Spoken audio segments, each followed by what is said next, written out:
프레젠테이션 스테이지.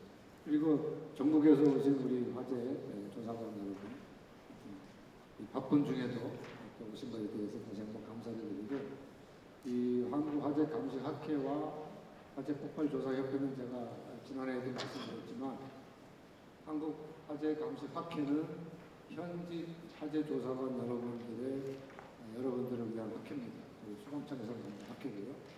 그 다음에 이제 한국폭발조사협회는 여러분들이 이제 은퇴를 하고 민간 영역에서 이렇게 나오셔서 그동안 화재조사의 그런 전문 영역을 계속 활동하고 싶을 때는 한국화재폭발조사협회로 이렇게 오셔가지고 민간 영역에서 여러 가지 그 문제가 있는 경우가 많거든요.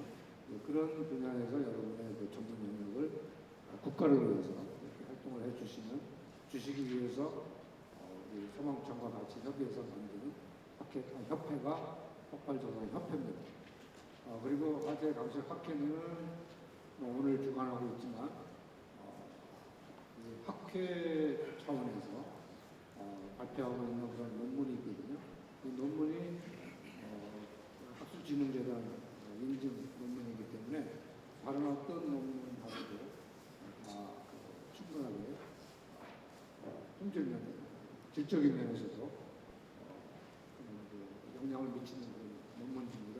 그러니까 그런 논문집에 계속 발표해 주시고 또 그러한 논문의 그 성과가 업적이 여러분들의 또 학회 논문집이기 때문에 여러 가지 활동하는 데 승진하는 데 있어서 영향을 미치는 그런 논문집이니까 적극적으로 좀 참여해 주시고요. 그 다음에 이제 나중에 또 은퇴하시고 민간 영역으로 오시면 그러한 그 학회에서 배웠던 능력을 계속 발휘해 주시고자 만든 협회이기 때문에 협회도 계속 관심을 가져주시고 또 적극적으로 그러한 업무를 위해서 활동을 하겠습니다. 감사드리고 마침 우리 화재감식학회 또 회장님이 오셨으니까 회장님이 안 오시기 때문에 제가 조금 시간을 끌었는데 화재감식학회 회장님의 말씀을 듣고 오늘 내일 여러분과 같이 저도 많이 배우고 즐거운 시간을 갖게 또 유익한 시간을 갖도록 하겠습니다. 일단 감사합니다. 큰 박수 부탁드리겠습니다. 다음은 박성호 화재감식학회 회장님의 대사가 있겠습니다. Next we will have a greeting from 박성호, President of Fire Investigation Society of Korea. 큰 박수로 맞이해주시면 감사하겠습니다. 야, 씨, 좀 한쪽에다 놔야지. 사람 다녀야지. I'm sorry to be late because Jeju Island is some strange street to me. I visited Jeju Island too many times, but every map reminding my memory is disappearing. So I'm sorry. And it's a great honor to have an international conference about the fire investigation. So by this variable conference, we can better up our capacity to investigate the fire, and some which is very useful to our country's safety. So even if the outside is very, especially the political situation is not so good, but we can enjoy the nature of the Jeju Island. So forget everything happened outside, especially some political situation. We can enjoy Jeju Island nature. So 좀 제가 너무 느껴서 대단히 미안하고요. 참 우리가 이런 특히 학회를 통해 가지고 우리가 정말로 이 국가 이바지할 수 있는 이 정말로 국가의 그 많은 그 애를 끼치고 있는 이 화재, 궁극적으로는 우리 그 화재의 그 위험을 이렇게 최소화할 수 있고 정말로 그 사람들의 그 생명을 보호할 수 있는 그런 아주 좋은 아주 밸리어블한 그런 그 자리 같아요. 그래서 어제 밖에서 일하는 모든 일들을 정치적인 인본 이런 거 다 잊어버리고 제주에 오셔가지고 이 제주의 아름다운 자연과 환경을 마음껏 누리시고 우리가 좀 리프레시할 수 있는 그 기회를 가졌으면 좋겠습니다.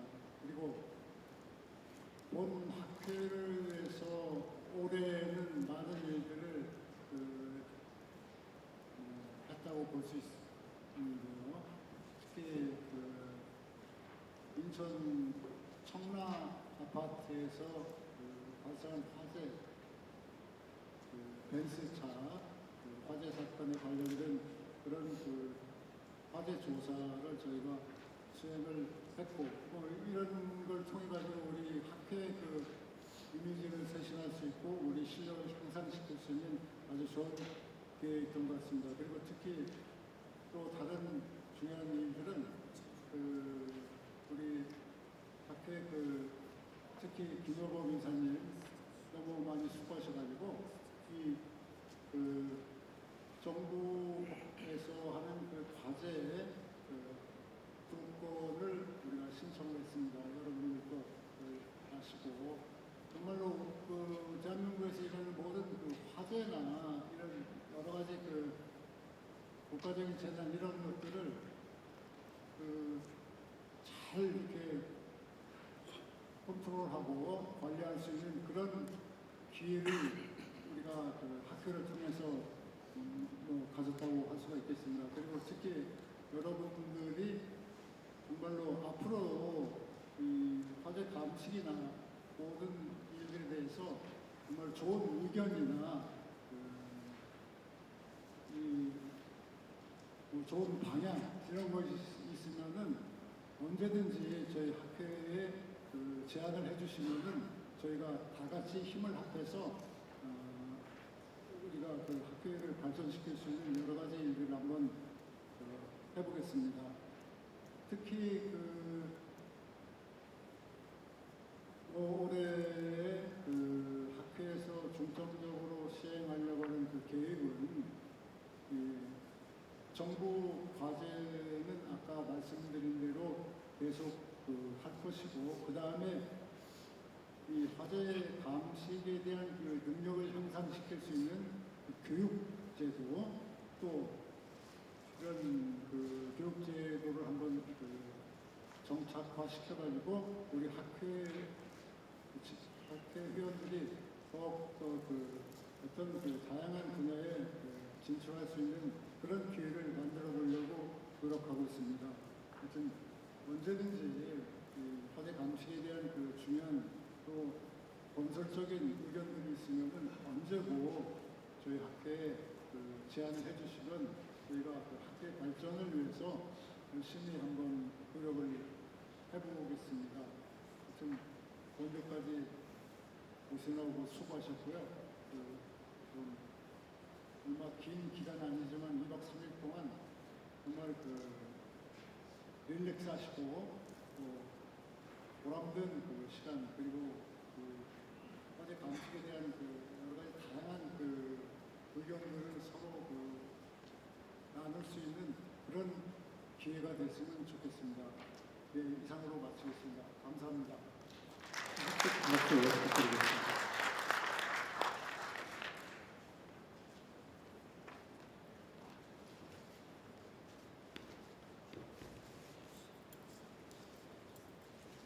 다음은 제임스 브라이언 교수님의 인사 말씀 있겠습니다. Next we will have a greeting from Professor James Bryan Atkinson.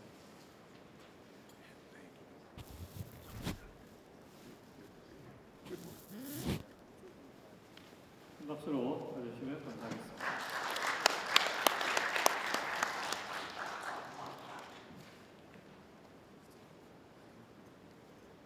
Dr. Kim were correct that I am half Korean, I would be very honored, because I have loved my time here in Korea, and I have the utmost respect for the fire agencies, the police agencies as well, but I've been incredibly impressed with you all. So I am pleased to be back here again.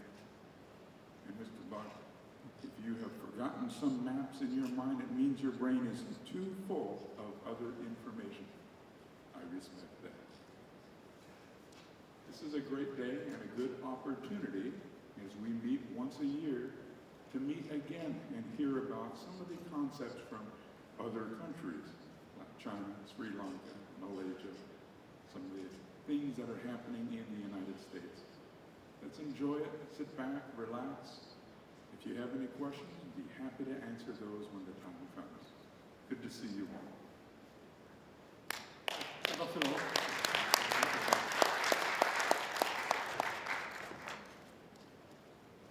다음은 스리랑카 CTO 누안의 인사 말씀이 있겠습니다. Next, CTO 누안 from Sri Lanka will give you greeting. 박수로 맞이해 주시면 감사하겠습니다.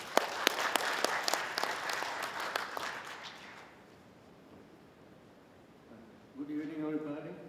My name is Nuan, and I'm from Sri Lanka. I'm currently working at GCOINC as CTO. And very nice to meet you all. And I hope that we will have a good time to discuss about the fire and investigation topic. And I hope you have a very nice time here, and then we will all have benefits after that. And thank you very much.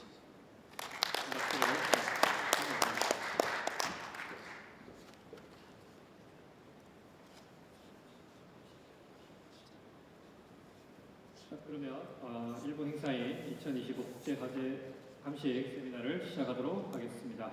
We will hold the first part of the event, the 2025 International Seminar on Fire Investigation. 첫 번째로 미국의 대형 화재 사례 중 최근의 LA 산불에 대하여 제임스 브라이언 교수님의 강연이 있겠습니다. First, Professor James Bryan will give a lecture on the big fire case in the United States, especially in LA wildfire.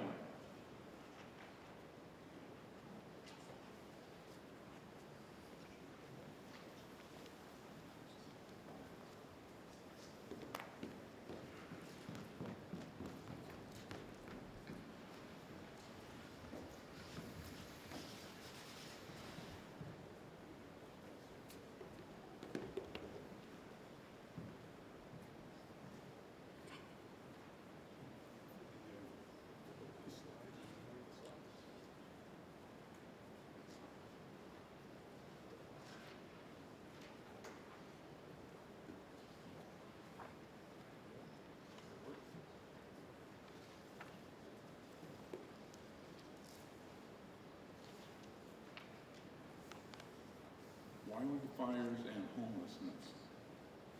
Many causes for different types of fires. Wildfires tend to be the fires that are out of control that include land as well as buildings that are on particular land. So we think of a wildfire as a forest fire or a canyon fire, a fire that spreads quickly over land. That's what we're looking at when we talk about wildfires.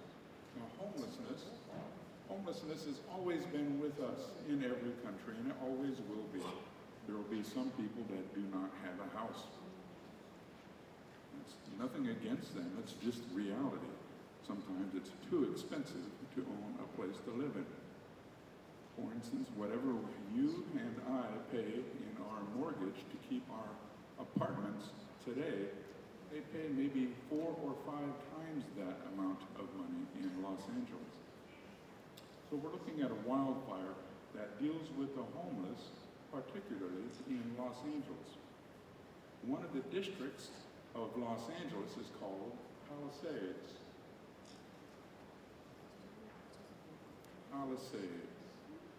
The Palisades fire happened this year in January of 2025. It got quickly out of control, consumed more than 23,000 acres of land and the houses that happen to be sitting on it. You see some of the houses that are about to be burnt up, consumed by the wildfire here, for instance. Those houses are owned by celebrities, movie stars, TV stars. Many of these houses cost millions and millions of dollars.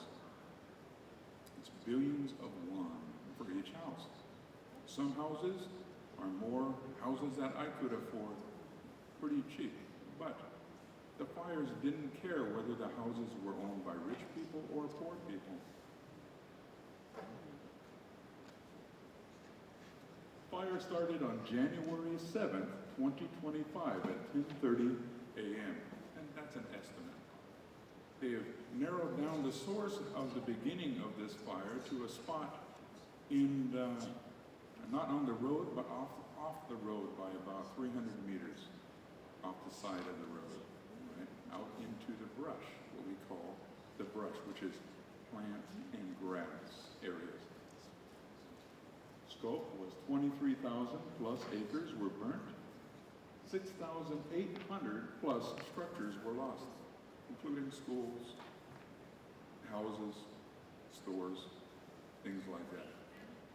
Pretty well consuming. It got most of our attention because most of those houses burnt belong to the rich and famous in America.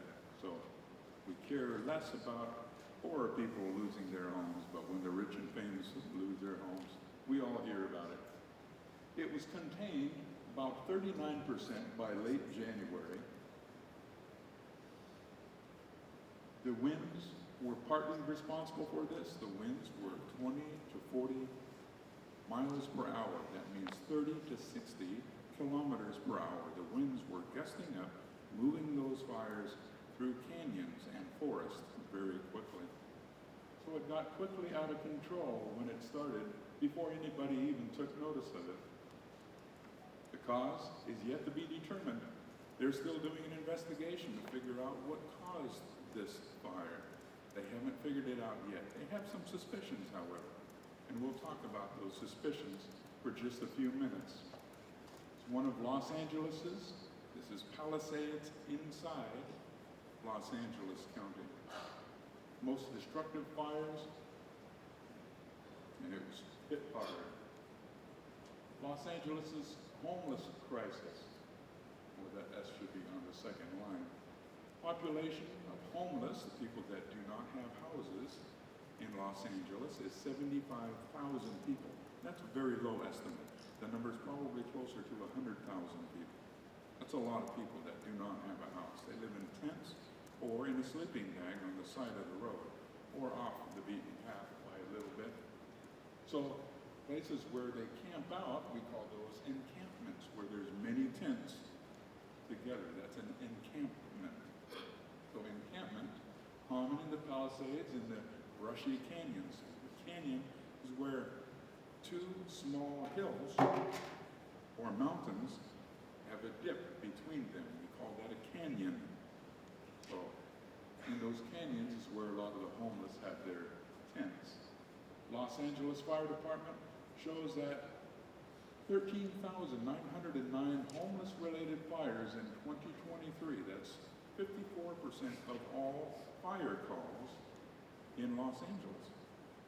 The number was lower in 2022 and lower than that in 2021.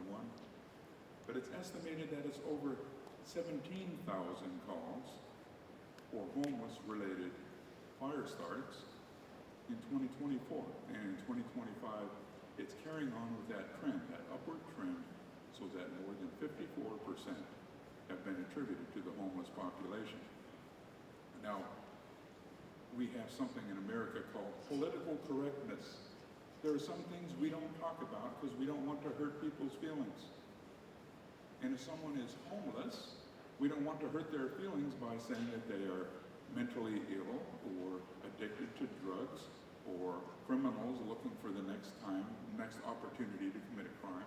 We don't say those things, but in fact, that tends to be the reality, not among all homeless, but a large percentage of those homeless. And that's where we see the problem.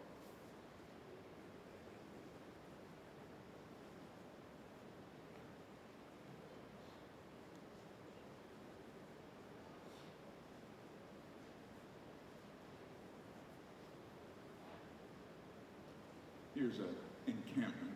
This one is actually not in Los Angeles. This was in Seattle. But it shows a tent, how it can quickly go up in flames, spreading to other tents in that particular encampment. These are not campsites where you might go glamping. This is where people find something that is thrown out by somebody else and they'll use it for their own benefit. So some of the chairs are dry, old wooden chairs that can make good kindling. In other words, very flammable objects that once a spark gets to them, they can help to ignite a larger fire. So are the homeless to blame for the Los Angeles fires in the Palisades area? Of course, the homeless would say no. And those people that are woke and politically correct would say no, of course it's not them. But the common sense for the people that live there know that the homeless were responsible, at least in part. Part of that is because they caught some of the homeless people walking around with a can that had a spigot on it. It's called a blowtorch. It's the kind of thing that you would use in a restaurant to bring color to your steak, right? And you blowtorch it with fire. So the theory is that campfires or blowtorches and winds took it from there. Once the fire was started in that brushy area, 300 feet or 300 meters off the side of the road, then the wind took it from there and spread that fire very quickly. Evidence? There's no conclusive evidence yet. They haven't figured out the final cause. They probably will not for a year. But it's 500, oh, I said 300 meters into the brush. It's 500 feet. That's about 200 meters out into the brush. The encounter, experts doubt remote start unlikely for camps, right?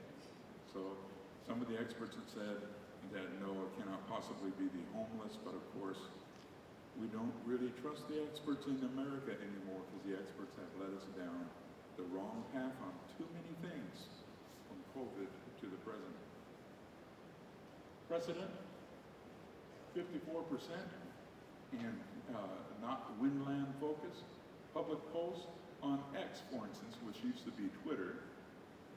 Most people blame the homeless camps and say that it's their responsibility.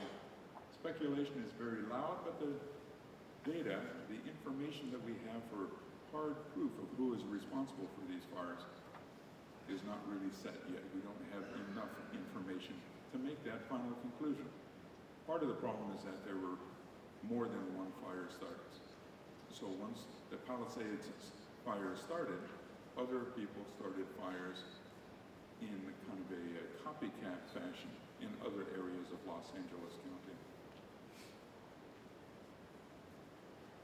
What else could be responsible? What are they looking at? What do the experts say could be responsible for these fires? Power lines, wires that carry electricity might have fallen or connected with a tree and caused a spark that led to fires there.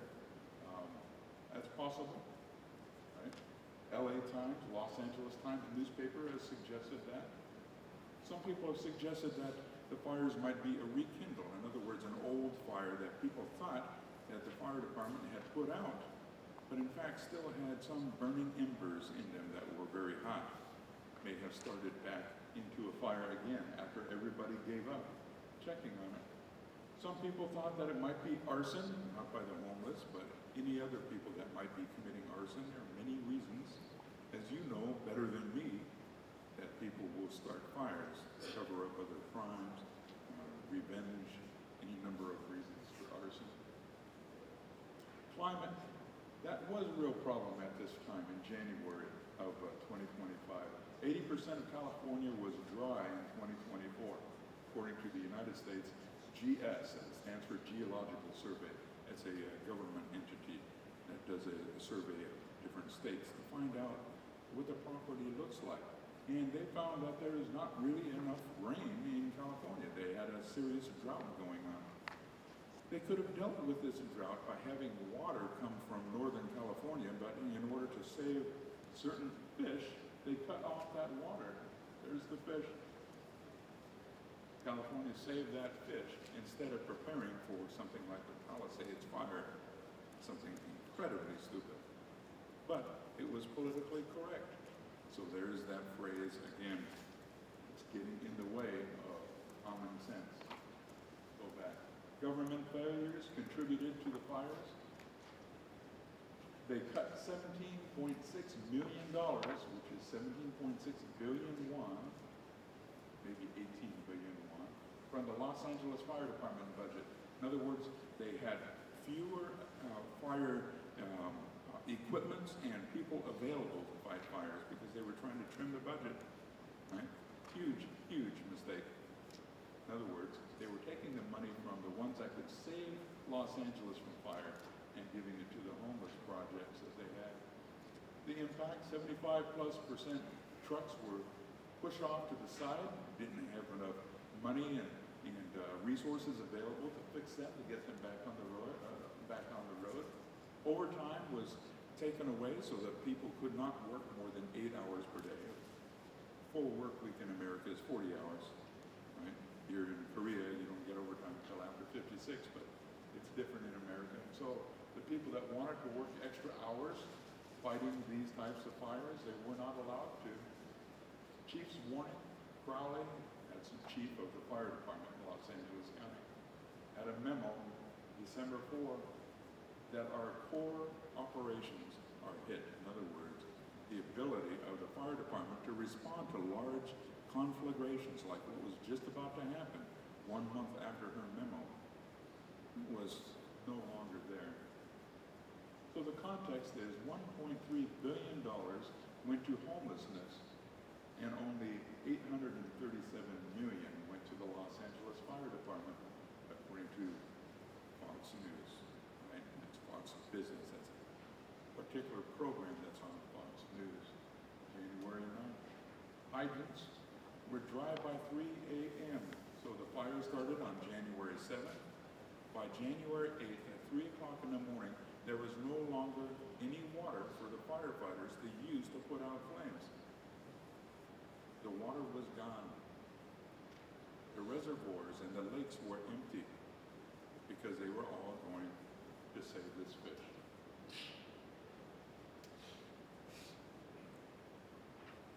That fish is called smelt. Staff cutbacks have destroyed 3,500 firefighters for $4.5 million area to take care of. Water was no longer available because it had been cut back so we could save the little fish. Response, the hydrants failed. Tankers hauled from many far distances in order to fight this fire. In other words, it was no longer timely. For some reason, they didn't want to dip their scoops into the ocean and use that seawater to put out these fires because they were afraid that it might ruin the land. They should have done that, but they didn't, right? It was ineptitude that ran the fire response to the fire. So ineptitude on the government's part, on the fire department's part, and on nature's part, dry weather, dry land that turned into a tinderbox. Tinder is a light grass, paper-like material that you might use to start a fire. You start the tinder first, and then the fire catches the wood on fire. So if you go camping or glamping, you would use tinder to start fire. So when we call something a tinderbox, it says that it's ready to go into a larger fire very quickly because it's dry and very flammable. Los Angeles was a tinderbox. The outcome, 12,000 or more structures were lost. Record damage was caused. Bass, who's another government official in Los Angeles, says it was the winds, it was not the cuts in budget that caused it. Nobody believes her because everybody can see reality. Right? It's underfunded, understaffed, and the Palisades have to pay the price. That's what happened. So what we had irresponsibility meeting the heightened natural threat, the tinderbox caused by nature, and a government agency or government entity that was unable and unwilling to look at reality. They would rather be politically correct than deal with the problems that were at hand. So they increase their homeless spending. They cut their fire equipment and personnel expenditures. 80% of council time on the homeless fire was secondary concern. In other words, people were more concerned about the homeless situation than they were about the fire situation. And they finally got their judgment day when it came down to that. Result, luxury condos for unhoused were created, but there were dry hydrants. In other words, fire hydrants. Metal things on the side of the road that you hook your hoses into so that you can fight fires. They were empty. They had no water available to fight fires. Absurd trade-off? Palisades says, yeah. We did it all along. Some facts and figures for you with regard to why the homeless start fires. There's any number of reasons, and most of them are pretty understandable reasons. Right? To keep warm, to cook. But they don't have the resources available to them to be able to do these things responsibly. So there may be some ways to deal, to take care of the problem of homelessness and fires to a certain extent. For instance, we can provide electric or other safe heating apparatus to homeless so they don't have something that can tip over and spark the tinderbox and light a forest fire that turns into a conflagration like the Palisades. Other reasons, sometimes they do it in order to take over territory. So if you have some homeless that are on this side of the street and there are other homeless on the other side of the street, maybe this side of the street, they want that territory on the other side. Recording in progress. To get rid of those people that are on the other side of the street, they may light a confrontational fire in order to take control of that territory. Recording That's stopped. a problem among the homeless as well. There are any number of reasons, not all of them good. Sometimes people start fires simply because they have mental or psychological issues. And that could be best solved by putting the people that have mental problems into a mental hospital or an asylum where they used to be before this kind of thing, homelessness and fires, became a problem about 6 years ago. Right, that's enough for today. We'll talk about it more in the questions period. If you guys have any questions, we'll answer them at that time.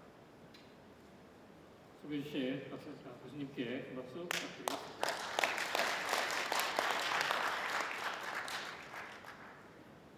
다음은 중국의 대형 화재 사례 및 재난 로봇에 대한 소개를 주제로 하여 호남 연구원님의 강연이 있겠습니다. 이 강연은 줌을 통해서 진행되겠습니다. Researcher Kuna will give a lecture on the big fire case in China and instruction to disaster robot through Zoom.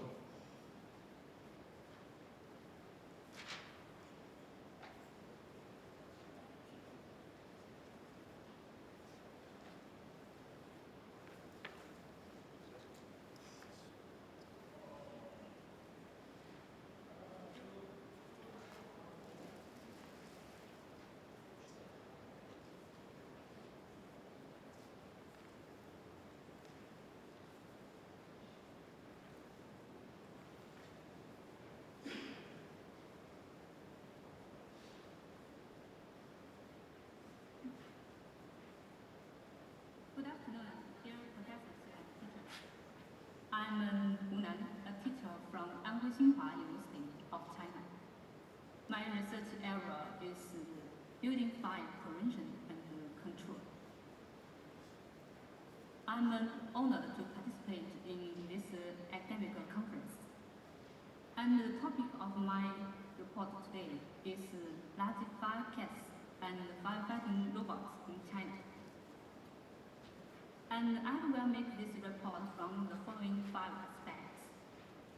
First, large fire cats in China in recent years. Second, the evolution of China firefighting robots. Third, main functions of China firefighting robots.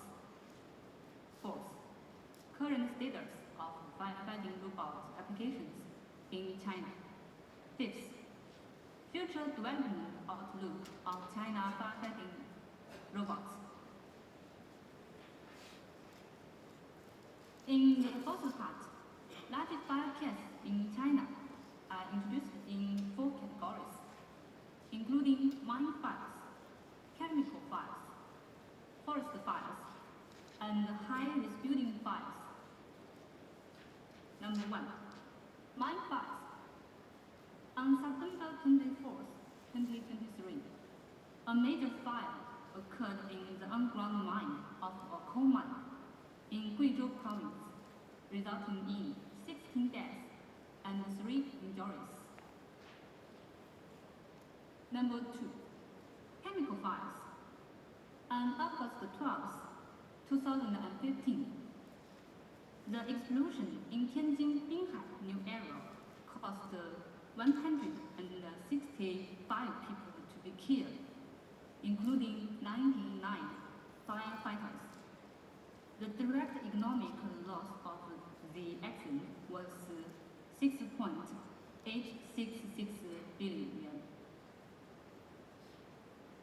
On March 21st, 2019, an explosion at the chemical enterprise in Xiangshui, Jiangsu province, caused 78 deaths, 76 injuries, 640 hospitalizations, and the direct economic loss of 1.986 billion yuan. Number 3, forest fires. On March 30th, 2019, a forest fire broke out in Liangshan Prefecture, Sichuan Province. The fire was brought under control on April 5th, and then rekindled on April 7th, and was basically extinguished by April 10th. 27 forest firefighters were killed, 4 others were killed, and 13 were injured. On April 11th, 2023, a mountain fire broke out in Yuxi, Yunnan province. The fire burned for 5 days and 5 nights, and more than 100 hours before it was extinguished. Number 4, high-risk building fires. On February 23rd, 2024, a fire broke out in a 34-story residential building in Nanjing, Jiangsu province, caused 15 deaths and 44 hospitalizations. Data on the number of fires in China in the last 5 years show that the number of fires is increasing and the fire causes thousands of deaths. With the development of technology, firefighting robots are increasingly involved in fire rescue. So, in the second part, let's talk about the development of firefighting robots in China. For a worldwide perspective, the development of firefighting robots is divided into 3 stages.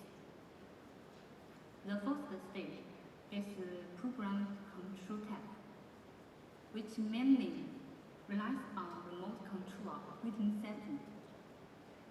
The second stage is functional, working through sensors. The third stage is intelligent robots with autonomy.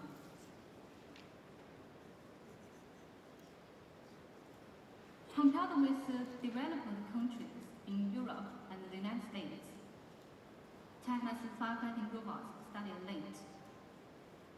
In 1997, China began to develop firefighting robots.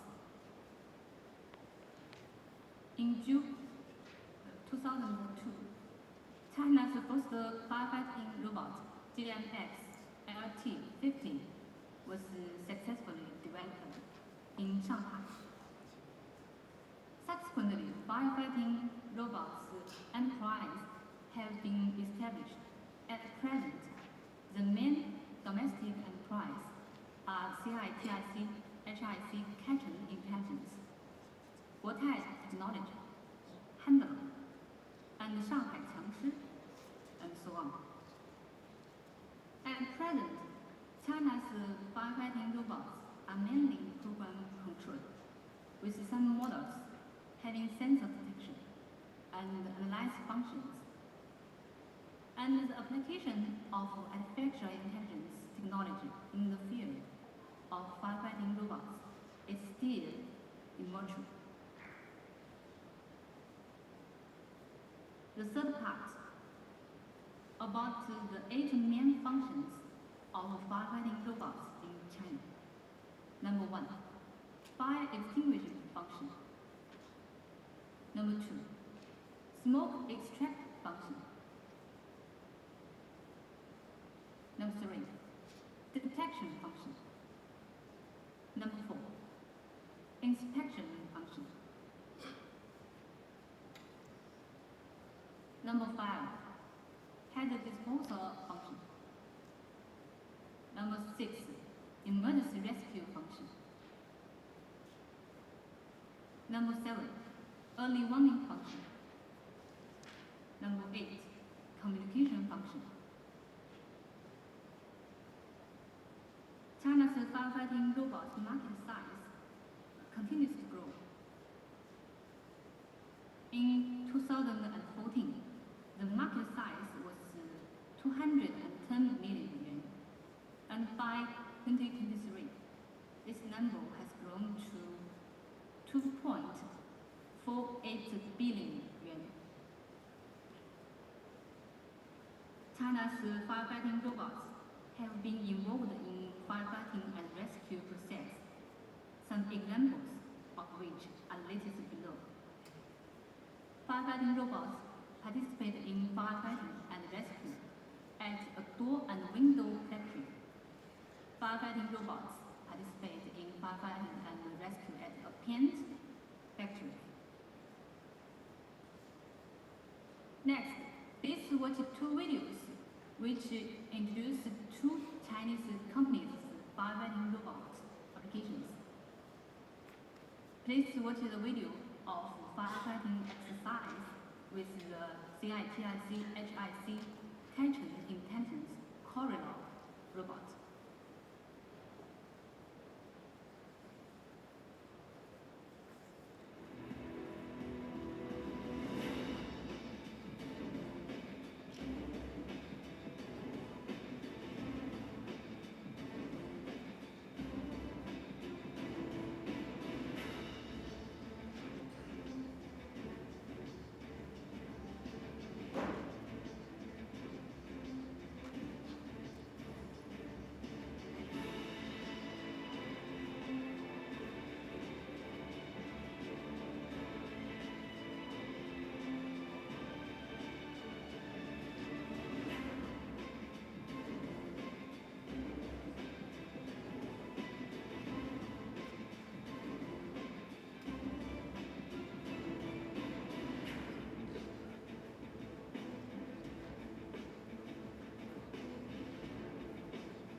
then let's watch China Unity's quadrupedal robots participate in firefighting, reconnaissance, and emergency response.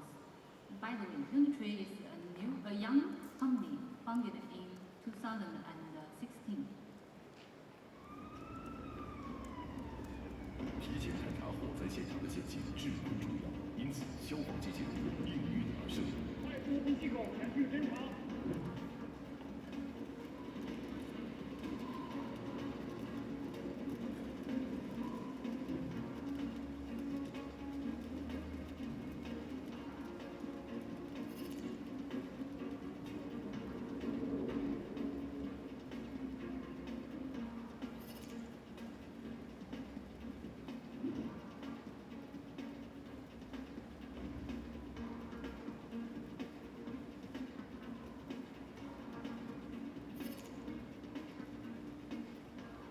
了解你的情况，马上前来救援。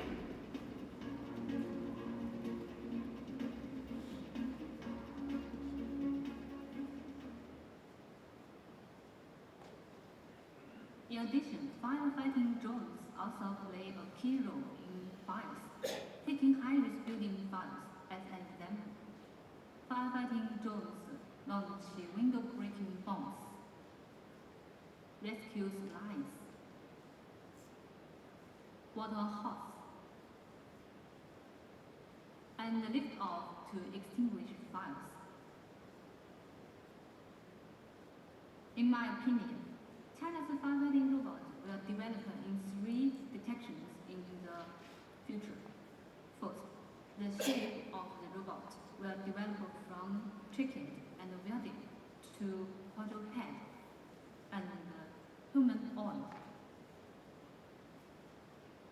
Second, with the development of OpenAI and DeepSeek, firefighting robots will develop from traditional program control and functional to intelligent. Thirdly, in the fire rescue process, it will develop from collaborative human-robot cooperation to coordination between robots with different functions. Finally, I believe that with the development of inspection and warning robots, many potential fires will be detected and extinguished at an early stage, and the number of large fires will decrease. As emergency response becomes more efficient, the number of casualties and property damage caused by the fires will decrease. The above is the whole content of my report. The information and material may not be updated in times. The report may not be comprehensive and in-depth. In order to avoid ambiguity due to language problems, please send me an email if you have any problems. Thank you. 한 박수 부탁드리겠습니다.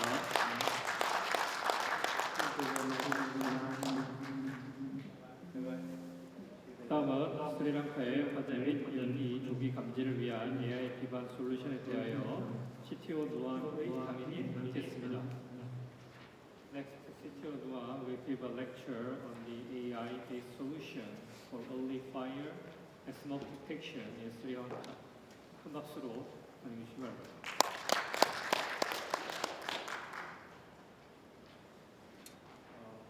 Well, as the previous lecture, we're going to talk about Recording AI stopped. solutions for the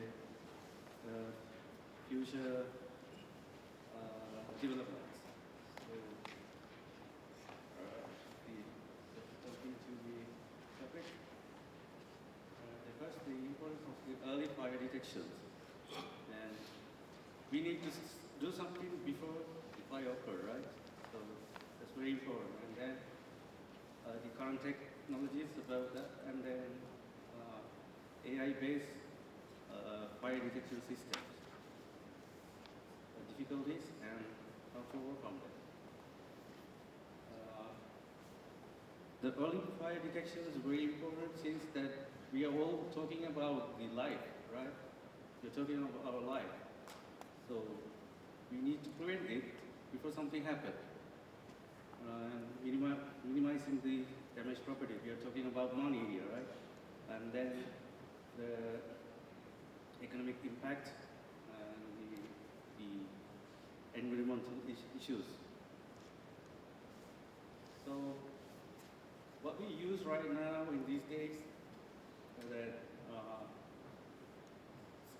such as the smoke detectors that if you see around here, then if you look around here, then you will see several devices that installed already here to detect a smoke or fire and those kind of stuff. So what's the problem with those? They are working in very limited range. Right? It goes by design, so it has a limitation to detect the smoke or fire. And then also the heat sensors, it just detects the temperature. So what if there is any device which has a high temperature, so it detects as a fire, so it's a false alarm. So, and IoT-based sensors, you just think about the forest fire, for example. We cannot install IoT device all over the forest, right? So we need that device that cover a very large range. And the next one are the most commonly used for wide area fire detections, rule-based vision systems. What's the problem with the rule-based? So we got a very big problem that this system works with a set of instructions made by human, and it's only work according to the conditions. So far I played a major role in these fire detections, but we need something advanced than that. So of course we use satellite and thermal imaging. It has its own limitations, so we need to go further. Well, here we think about the human. So far, the best things to detect fires are human. You got your eyes, nose, and you can detect the fire as soon as possible. It's better than any sensor around here. So we can deploy some people to detect fires, right? So we need some automation systems. So what we can do, if the people decide whether it's fire or smoke with those 5 sensors, then we got some sensors out there, and we got camera as eye, and we're gonna make a human brain, the artificial intelligence. That's how it comes. So we got many sensors already installed around us, and we're gonna make a neural network that works as a human brain. So it will never stop learning, and it will give us the best result as time goes and as much as it learns. So this is how this neural system works. And as much as it got different parameters from those sensors, the physical sensors that we already installed, or we're going to be installing. So it collects data and learn itself, make an AI model, and give us the output. So, the next one. We already invested many kind of big money to install those physical devices. So to get full advantage of those devices, we need to collaborate them together. So we get all those data from those sensors, and we create an AI model out of it. So the data can be coming from any temperature devices or smoke detectors or heat devices. Even from the best part is the camera. Of course, the color camera and thermal camera. So when the visibility is not good enough to detect a fire from color camera, then we can get it from a thermal camera, right? So it doesn't need visibility. So passively detect the heat. So we get all those stuff that almost same as our eyes, nose, the skin. Then we input the data into the neural network and we train it. So as much as we give the very clear data, our model, the model gonna be very smart, and it will work as such a human. So, then yes. So once we create those AI models, we can deploy everywhere. Only thing we need to concern about how to collect the data. But right now, as I know, in the South Korea, they got many devices which can communicate online, offline, and they got many local networks that they connect together, especially buildings or also the forest. And what's the advantage of the AI models? The first, it improves the accuracy. Right now we get many false alarms. Once you get the false alarms, that costs money because people need to move, especially the firefighters. Once you start the vehicle, it costs money. So the second one is faster response. It's faster than human, faster than any other physical devices, single physical devices. So because we combine it together and it responds very fast. Then the third one is real time. Of course, it's related to faster response. And the very important thing is, just think about a 5-year kid. He doesn't know much more about fire, right? But when he gets 8, then he learns more, and he knows what the fire is. And when he goes to the university level, then he's expert in fire and smoke.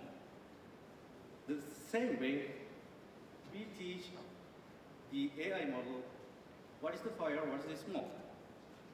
In order to do that, we feed our algorithm with our all possible data, all available and possible data. So as much as you give the information to the system, it learn and get more to be smart. So yes. And the most problem with AI models, we need data. We need information. So that's a big challenge in this area. We can collect the past data that already collected by firefighters or SNS, news or anything. Then we can turn them into the AI models. Of course, it starts with very, very few data, but as time goes, I learn more and more. The second one is false positive alarms. Because of lack of data, in early stages it can be detect, the mist as a smoke. So as much as you give the correct data to the model, when it learns, and we can avoid those kind of issues. So those are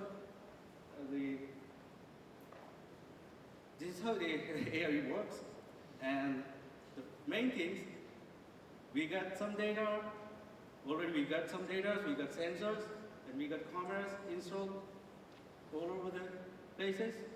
So we just need to create an AI model and deploy it, and then it will work for us forever. So as long as we train them well, the result will be very good and very accurate.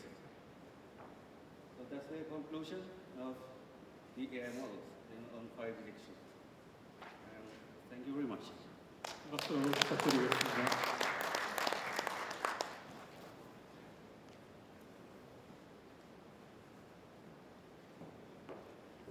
다음은 말레이시아의 태수진님의 강연이 있어야 되지만 개인적인 사정으로 하시지 못하게 되었습니다. 그래서 다음은 생체 모방 및 어플리케이션에 대한 박성호 회장님의 강연이 있겠습니다.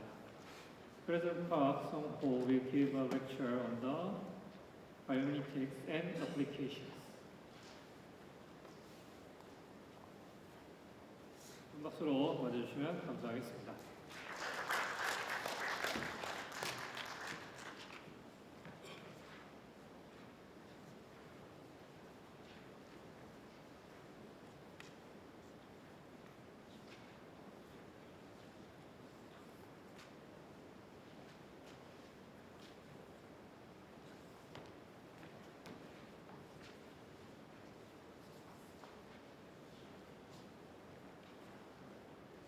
Nowadays, many people are interested in the two areas, artificial intelligence and robotics. So we always say about robotics because nowadays, everybody knows that quadruped means the four-legged walking machine. So, the General Dynamics, Boston Dynamics made the four-legged walking machine. So nowadays, this substitutes the man's work in many areas. So the biosystem means we can make any kind of robot by copying the structure and motion of living creatures like dog or any other living things. So I will define biosystem is the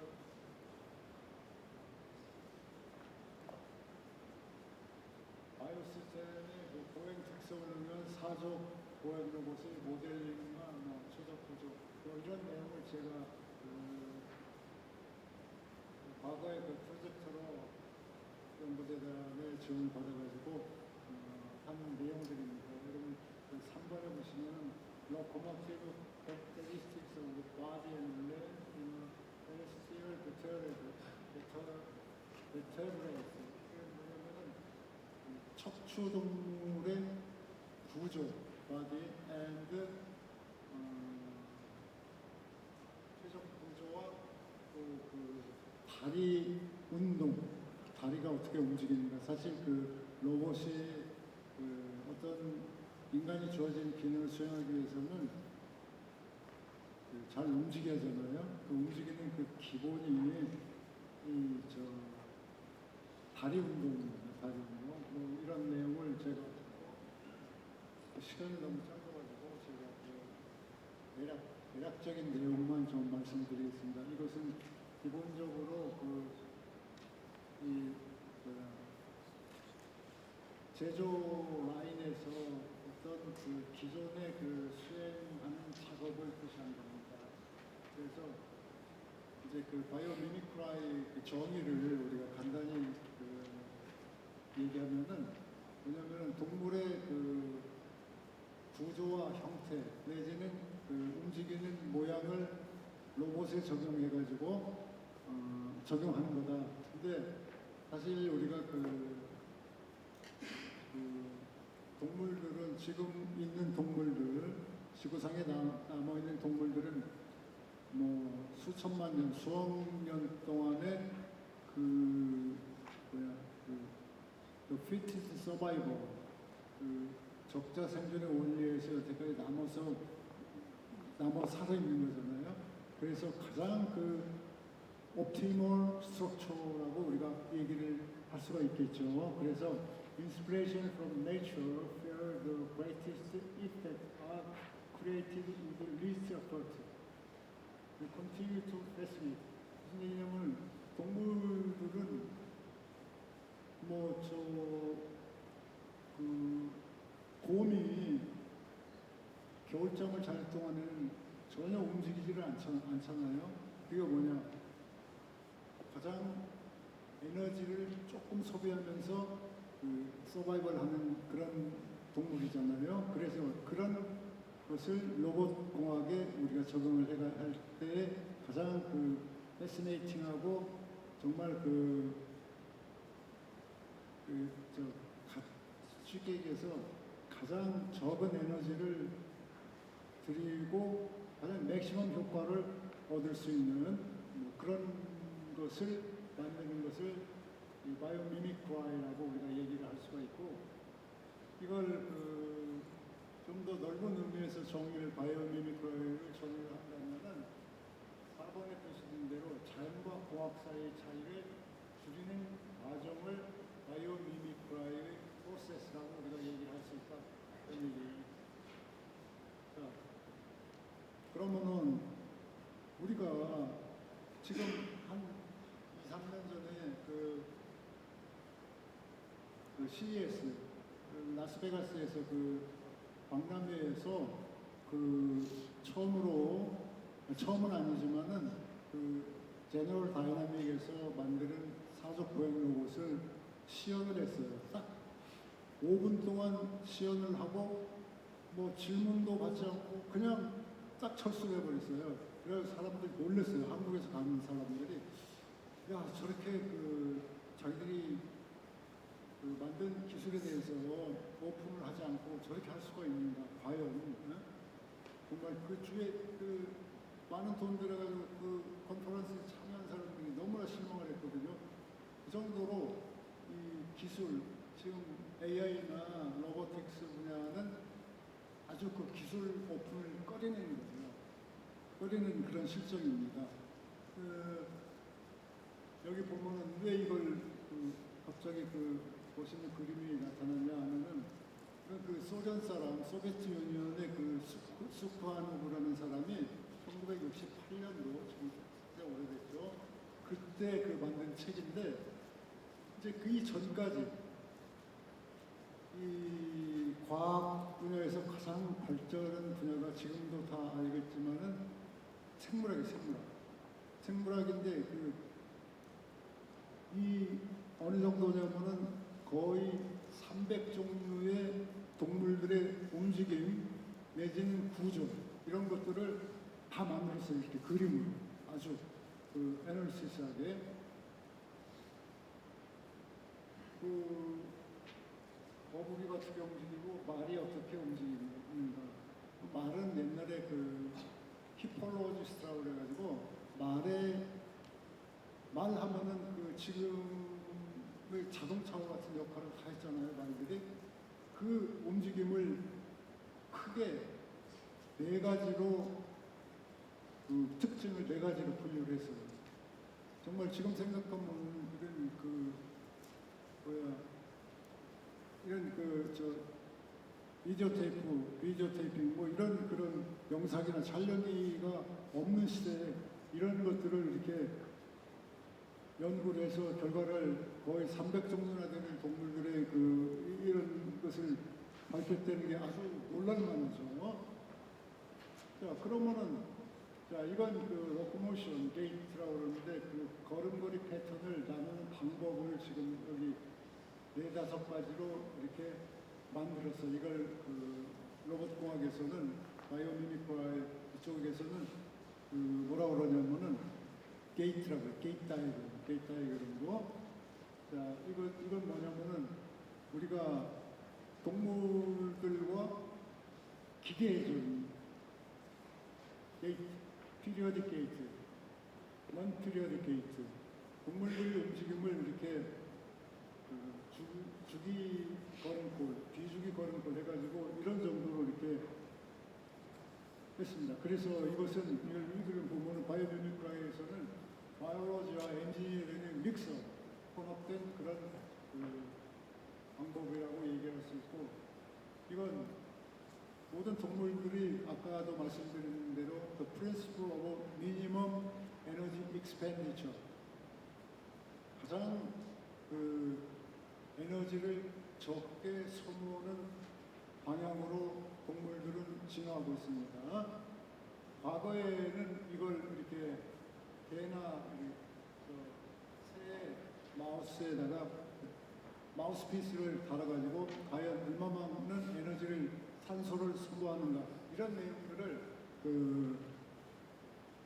연구함으로써 어떤 게 가장 효과적인가 뭐 그런 것을 연구를 했고, 이건 이제 아까 말씀드린 보스턴 다이나믹에서 만드는 사적 고양이 것입니다. 여기에 대해서 한 말씀 드리면은 지금 이런 보스턴 다이나믹의 사적 고양이 로봇 이것은 사실 1980년대부터 연구를 시작한 겁니다. 그냥 어느 날 갑자기 2025년에, 2024년, 2023년에 만들어진 게 아닙니다. 그래가지고 저번 주 수요일 날 경남 사천에 있는 우주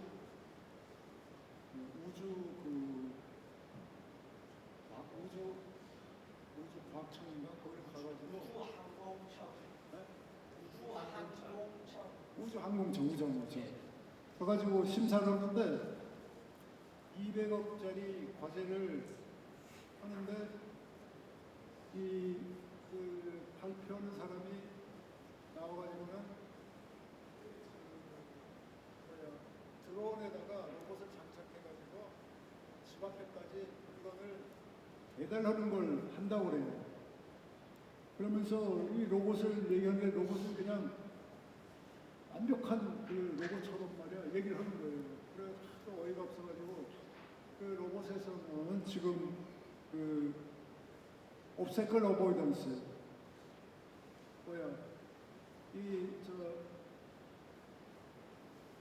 드론을 써가지고 물건을 배달하고 그러려면은 로봇이 이렇게 어느 정도까지 가가지고 다 해야 되는데 그냥 로봇은 만든다고 그래.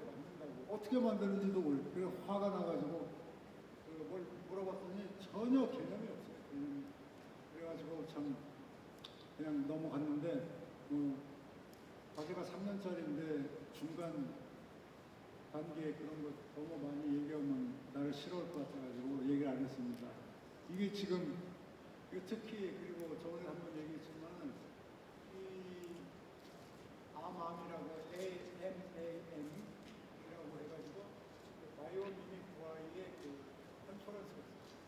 여기 보면은 한국 사람 한 명도 없어요.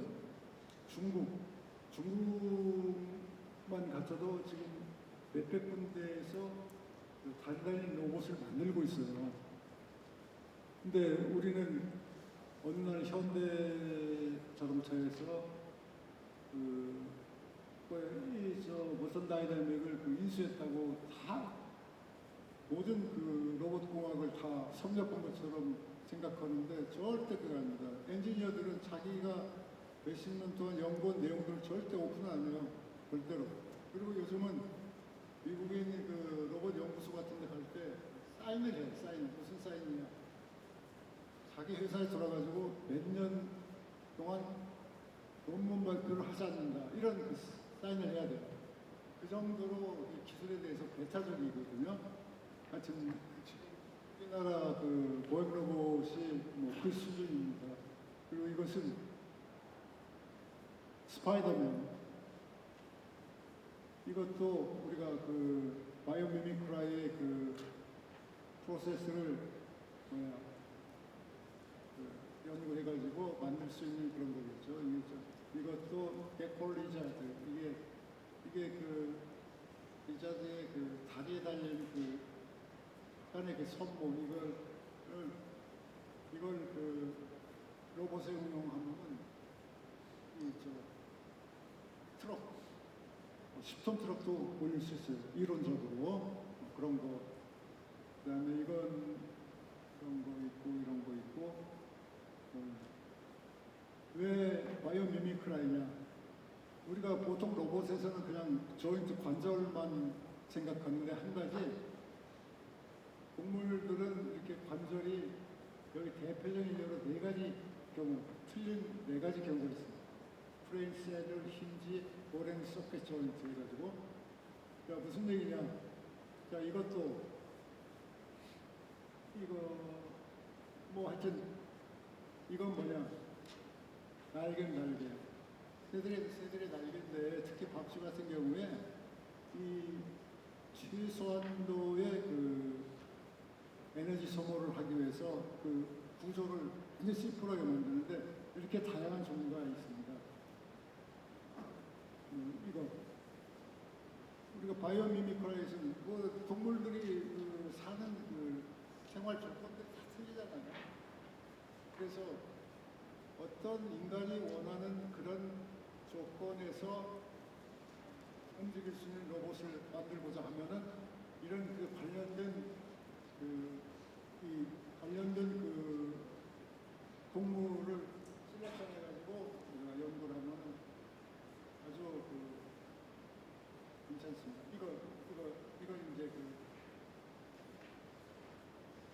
그런 거.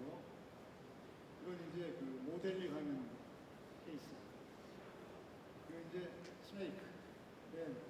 뱀이 어떻게 다리도 안 달렸는데 저렇게 움직이는가. 이건 이제 본 스트럭처를 우리가 연구하면 알 수가 있는 거고. 이건 뭐냐? The candidate for biomimicry research 해가지고 이게 지금 미국의 그 스미소니안 박물관에 가면은 이런 동물들의 그 구조 이런 것들을 다 만들어놨어요. 깜짝 놀랐어요. 거기에서 그 발행된 하피본인데 이런 게 더 발전됐습니다. 이건 이제 참 인간이 만들고 싶어하는 로봇이 이겁니다. 날고 걸어가고 이고 이런 걸 벌써 그 나사에서 다 연구를 했어요. 그 다음에 이건 이제 많이 보셔서 알겠지만 버밍엄 유니버시티에서 만드는 그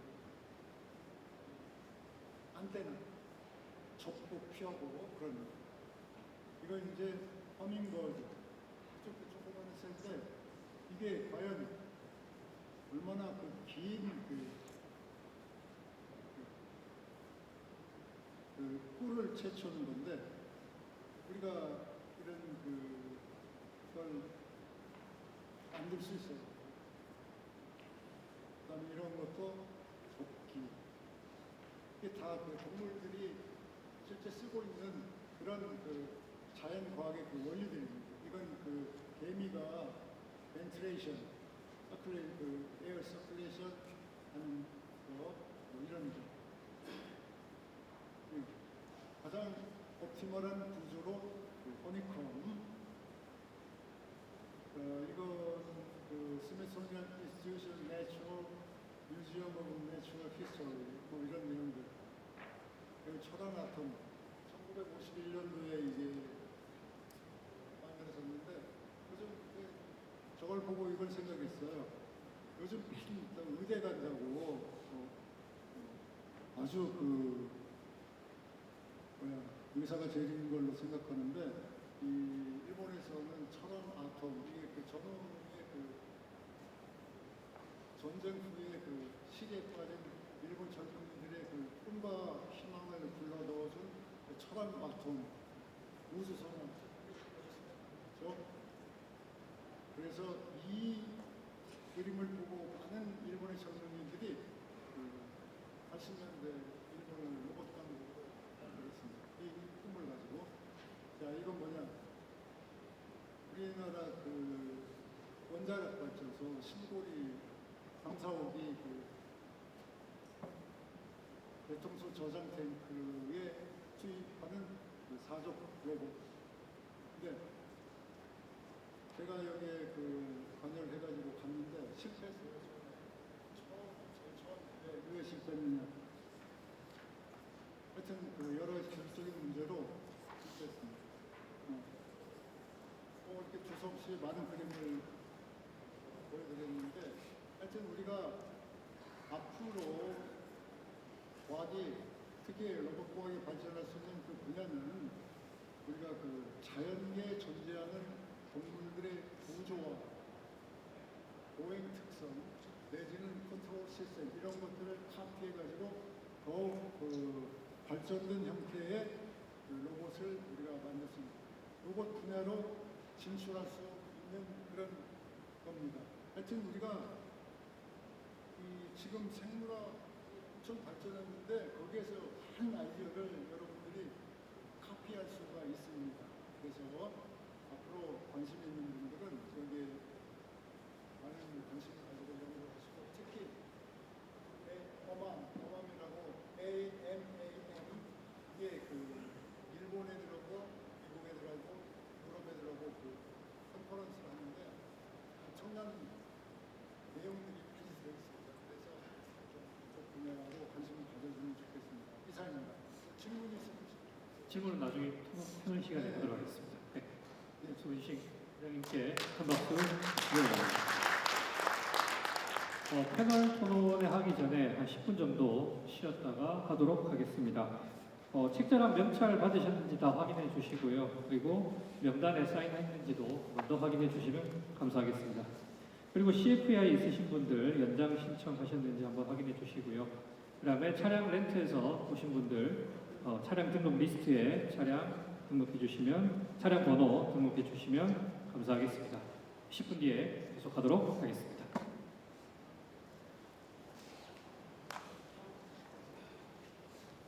제가 회장님 모시고 서귀포 관광단지로 여기까지 1시간 넘어 걸려요.